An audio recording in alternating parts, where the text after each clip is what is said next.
যে দায় দায়িত্ব কেউই নিচ্ছে না, নির্বাচন কমিশনও নিচ্ছে না এবং রিটার্নিং কর্মকর্তাও নিচ্ছে না।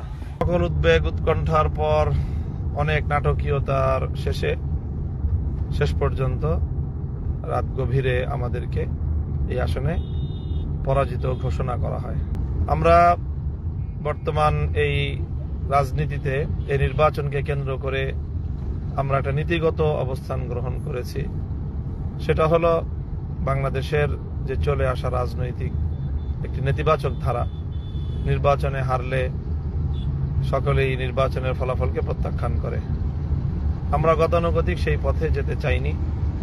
নির্বাচনে পরাজয়কে আমরা স্বাভাবিকভাবেই গ্রহণ করা, সম্পূর্ণ ইতিবাচক মানসিকতা নিয়েই আমরা নির্বাচনকে ফেস করেছি এবং আমাদের প্রাথমিক প্রতিক্রিয়া এবং আমাদের পক্ষ থেকে সেই ধরনের বক্তব্য মিডিয়াতেও এসেছে।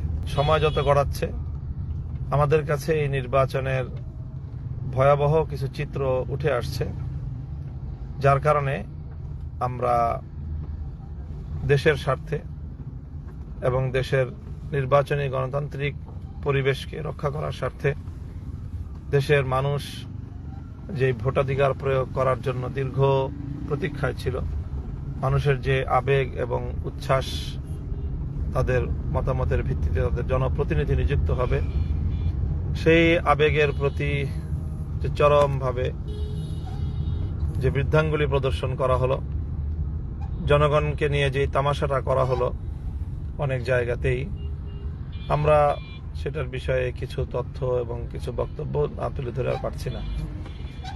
আপনারা সকলেই গণমাধ্যম সূত্রে ইতিমধ্যে জেনেছেন যে গত রাত্রেই আমি এই বিষয়টি নিয়ে, বিশেষ করে আমার ঢাকা 13 আসনের সুনির্দিষ্ট সমস্যাগুলোর অভিযোগ নিয়ে আমি নির্বাচন কমিশনে গিয়েছিলাম। রিটার্নিং কর্মকর্তার সাথে কথা বলেছি। রিটার্নিং কর্মকর্তা আমাকে নির্বাচন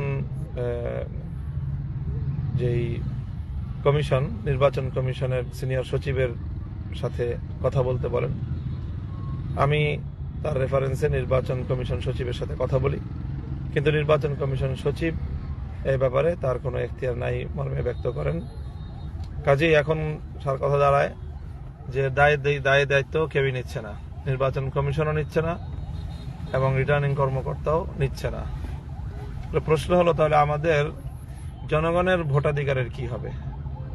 মানুষের ভোটাধিকার নিয়ে যে এত আন্দোলন, এত সংগ্রাম, এত লড়াই, এত যুদ্ধ, তো তার কি হলো, তার কি হবে?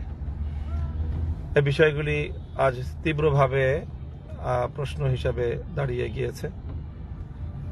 কাজেই এই বিষয়টি আমরা যতটা সহজেই এটাকে আমরা উপেক্ষা করতে চেয়েছিলাম, পরিস্থিতির বাস্তবতা আমাদেরকে সেভাবে উপেক্ষা করতে দিচ্ছে না।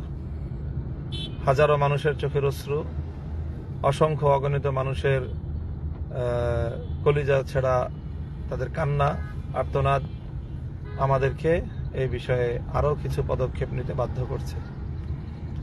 তো ইনশাল্লাহ আমরা সেই বিষয়গুলি নিয়ে কাজ করছি। আমাদের যারা এই বিষয়ে দক্ষ রয়েছেন, এক্সপার্ট রয়েছেন, সেই বিষয়গুলি তারা খতিয়ে দেখছেন যে এখানে আমাদের কি কি করণীয় আছে। আমরা যেটা গতকালকে অভিযোগ দায়ের করেছি এবং পরিষ্কার বলেছি যে এক দেশে একই শহরে দুই আইন, এটা কোনোভাবেই চলতে পারে না। ঢাকা 8 আসনে এক আইন চলবে, ঢাকা 13 আসনে আর এক আইন চলবে। ঢাকা 8 আসনে যেই গ্রাউন্ডে মির্জা আব্বাস সাহেবের ব্যালটগুলো বৈধ বলে, ওনার পক্ষের বলে গণ্য হবে, একই গ্রাউন্ডে ঢাকা 13 আসনে মামুনুল হকের ব্যালটগুলো অবৈধ, বাতিল বলে গণ্য হবে। এই ধরনের হঠকারী সিদ্ধান্ত মানতে তো আমরা কোনোভাবেই প্রস্তুত না এবং এটা সম্ভব নয় আমাদের পক্ষে মেনে নেওয়া।